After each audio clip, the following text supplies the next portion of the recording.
Yeah, go on. You can introduce this one. Who, Steve? Wonky. Why did you sound so surprised by that? My only question is because is it possible to see more of Steve's legs? Is that all you can see? It's pretty much the whole foreground is just Steve's thigh.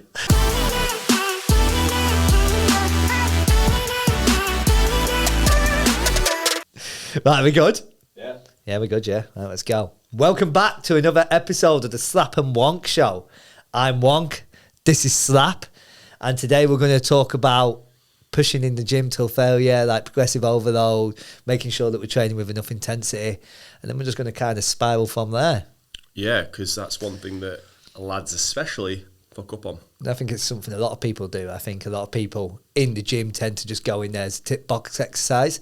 Yeah. Like they just go in with, like, even if they have a little bit of a plan, just kind of half-ass wing the way through it with no like real intensity, and then get upset when nothing's changing over the period of weeks and months. And that's it. I think because muscle growth obviously is not as rewarding like fat loss is. Yeah. Whereas obviously fat loss, you've got the scale weight, you've got your measurements, you've got your pictures, you've got rewards weekly, haven't you? And I think that's something we find with our one-to-one clients as well, is it's a lot harder to keep them motivated as such as it is when they're in a deficit. You tend to find if people are going to start having dips and that in motivation or what they're doing training wise, it's when they're doing like a growth phase or a building phase. Because like you say, they ain't seeing them small wins every single week, obviously, because you're playing the long game, see them wins further down the line. So I think that's something you do tend to pick up with clients, like when they're going through them phases. That's what they tend to struggle with the most. They do. And then you do get like older clients coming back, like when they've kind of like left and gone, they've tried to do it on their own, a muscle building phase, and it's just, they're just fat. Yeah. And it's not no fault of their own, it's just because they probably didn't know how to do it properly. But a growth phase for anyone, like even like our girls that come out of diets, we put them into muscle building phases because that's how you change your physique. Yeah. We've said this before, haven't we, on other clips and stuff, that like when you diet down and people then complain that they're skinny, like let's say lads are skinny on their arms or whatever in the chest, and girls like, I've got no bum left.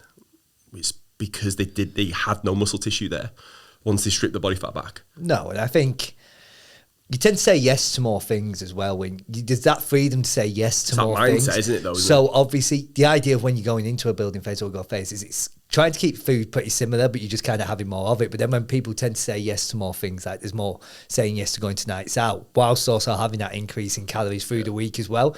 And that's where a lot of people then tend to start to get it wrong, because they're just overloading on them calories instead of just having the same things that they were kind of already eating in a deficit, but just more of it. That's it. It's like trying to keep the habits going from what you were doing in the fat loss phase, but with a bit more freedom. Yeah. If that makes sense. And that's where the fine line of the more freedom comes in, because you do think, well, I've got an extra 1,000 calories, say, for example. Instead of that coming from more of the foods that you were having previously that would keep you full and nutritious and help with the growth.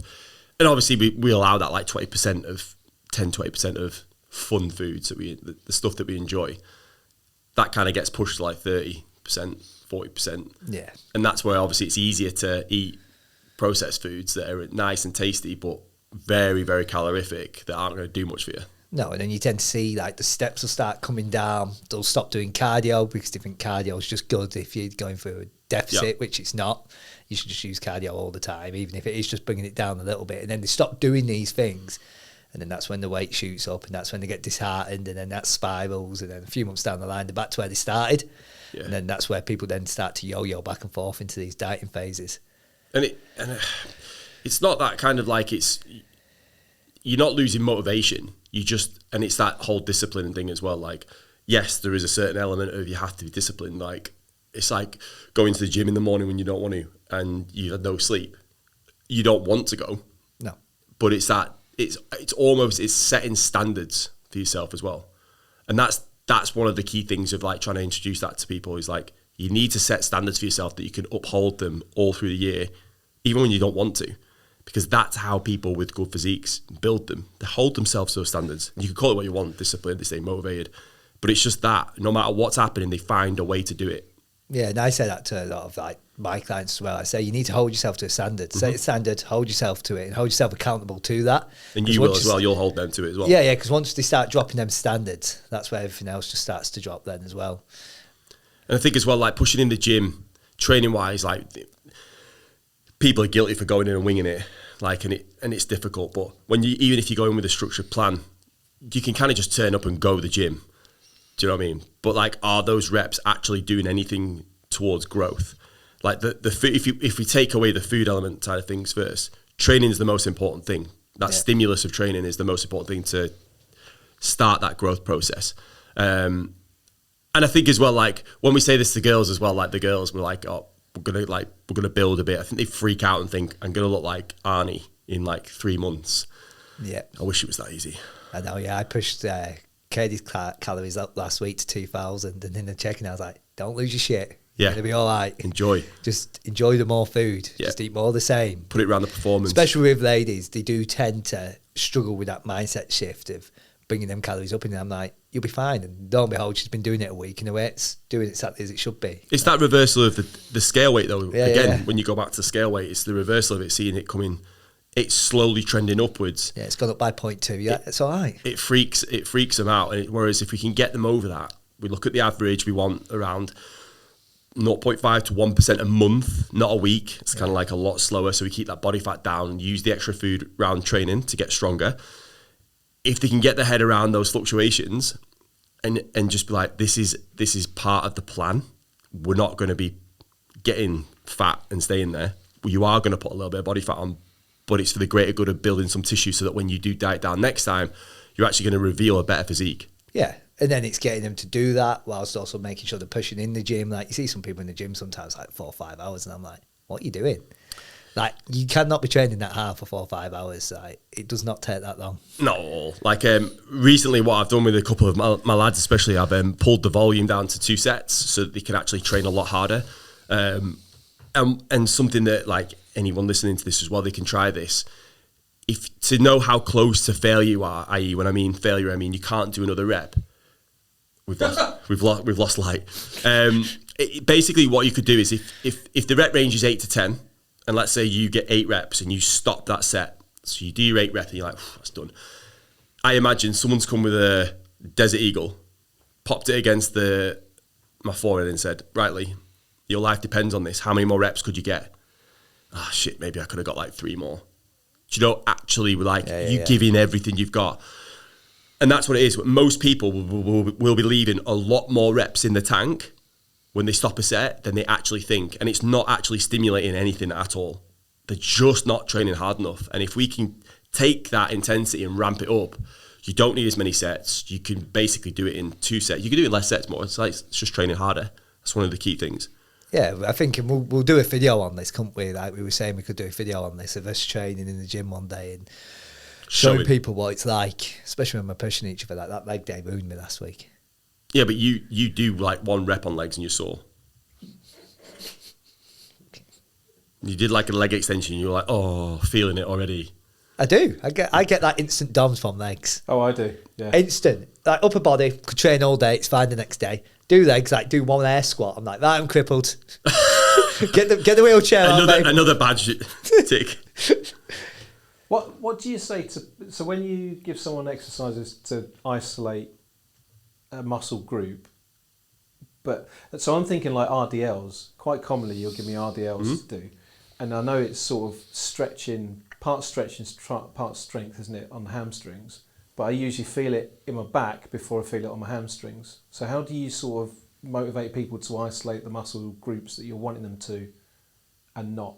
But with the mass that they need to be lifting. That's where video feedback's important, isn't it, as well? Like, we can't send us videos of like their exercises and that as well. Because a lot of the time, I tend to find if they're doing RDLs and you get a bad back, it can be a number of reasons. You're obviously not loading up properly, you're flexing from the spine, you're not hinging properly, you might be coming down too low. There's foot pressure, there's a few factors on that. So, yeah, obviously, video feedback will be pretty important that, but also exercise selection is going to be really key in terms of like what you're wanting to build. So if you want more like you can have a bit more volume on the upper body, like maybe chest specific. Obviously train everything else as well with decent amount of volume, but you can have a bit more for the chest. Or like for example, an RDL is going to be, it's a compound movement, isn't it? So it's multiple. You're never going to be able to turn muscles off, but you can bias obviously the glutes a bit more with a bit more of a knee bend. You could bias the hamstrings more if you straighten that leg, so it's a bit more of a stiff leg deadlift. So there are ways that we can manipulate it to make it a bit more specific for certain muscles. There is like the foot positioning into like with the wedges and stuff as well that you were There's lots of tools that we can use to train, but again, if we don't see the client training via like video, it's nigh impossible for us to kind of change it. Like, so for example, like noodle legs will squat completely different to short ass gym. Do you know what I mean? Across the road, a squat's not a squat. Everyone's built differently. The makeup's differently. Their experience is different. What they feel, they might have stronger quads and stronger glutes. So again, feedback visually, but also where they're feeling it and how they're feeling it is going to be key, so that we can then try and experiment with different things, i.e. wedges or foot pressure or moving something first, or there's plenty of different things that we can tweak. And sometimes that's where we might even touch base with some people in person as well.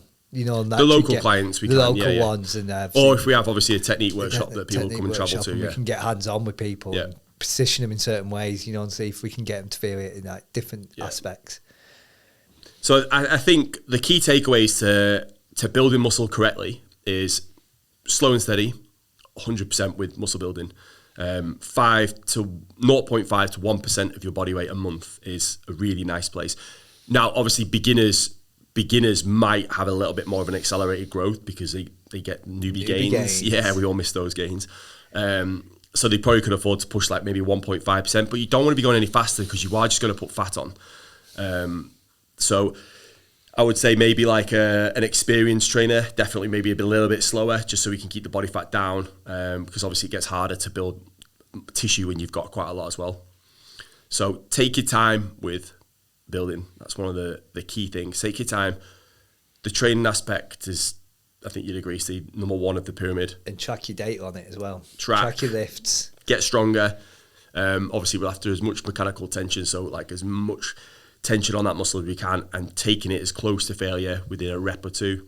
And then just above maintenance is kind of like a nice place to be for, again, it is circumstantial. So some people that are a bit more socially eating, I sometimes will put them at maintenance because they'll naturally put themselves into a surplus with the weekends. But if you have someone that's really disciplined, you can just put them maybe like 100 to 300 calories, just slightly above their maintenance. And that usually tends to be a good place to kind of sit. But again, tracking the data, you can see, do we need to pull back a little bit, or do we need to add some more food in if that rate is going too fast or too slow? So those are the key considerations for muscle building in a nice way, so that you can basically push up to a position that you are starting to feel pretty minging, like soft and Do you know what I mean? There's going to be an element of where you look forward to then dropping it back down a little bit. Yeah, you kind of like, well, I'm ready to kind of like peel back here and see what I've built, because that's the fun part. You're like, actually, if we take someone that did a photo shoot, for example, let's say the first time they did a photo shoot, they got really lean, and they were really lean, like 6-pack lean at like 80 kilos. They go into a build for kind of like 6 to 8 months, they build some tissue, then they lean up again, and they might be the same like leanness at like 82 kilos. So you can see that you've built some tissue, and you'll visibly be able to see like maybe a bit more cap delts or round the glutes or whatever it is that you're really focused on. And that's kind of how you build the physique, and that's what we do with all our clients as well. It's almost layering in that structured way. And it's laying it out in it when they've obviously signed up, we lay that plan out for them. Like, this is how long we're going to diet for, this is what we're going to do there, this is how long we're going to build for. So they know as well what's coming up. That mentally as well, like, you know, you spoke about the mindset before of dealing with growth. Like, it's dead slow and tedious, and people just kind of like, oh, I can't be arsed, I'm just going to eat what I want. Knowing where you're going to be able to push with the food, where we're going to diet, where we might have we might just pull back to maintenance a little bit. A little diet break. Having those phases mapped out for you, it's amazing if you kind of like visual to know how you're going along that year, instead of just winging it and saying, oh, I'm going to build muscle. Build muscle and dirty bulk. Again, we go back to the dirty Boom. bulk. Yeah. Is it possible to lose body fat and build muscle at the same time? It's definitely possible to lose body fat and build at the same time for newbies. And occasionally some people coming back from an injury maybe. But generally speaking, you are going to get the best results by just picking one or the other, because then you can get the right calories for what you need to, put the right energy into it, and then have the different phases put out. So yeah, you potentially can build some muscle in a deficit, but it's going to be ridiculously slow.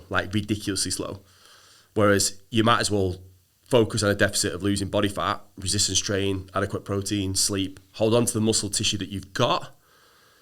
And then obviously when you get to that level of body fat that you feel really good at, that's when you can start to bring the calories back up and go, you know what, I'm going to use these extra calories to get stronger and build some tissue. So thanks for tuning in. Hopefully that was a insightful episode. If you've got any more questions on that, again, drop them in the comments, and we will look forward to seeing you soon. Make sure you like, subscribe, click the bell. I'm Wonk. He's Slap. We'll see you next time.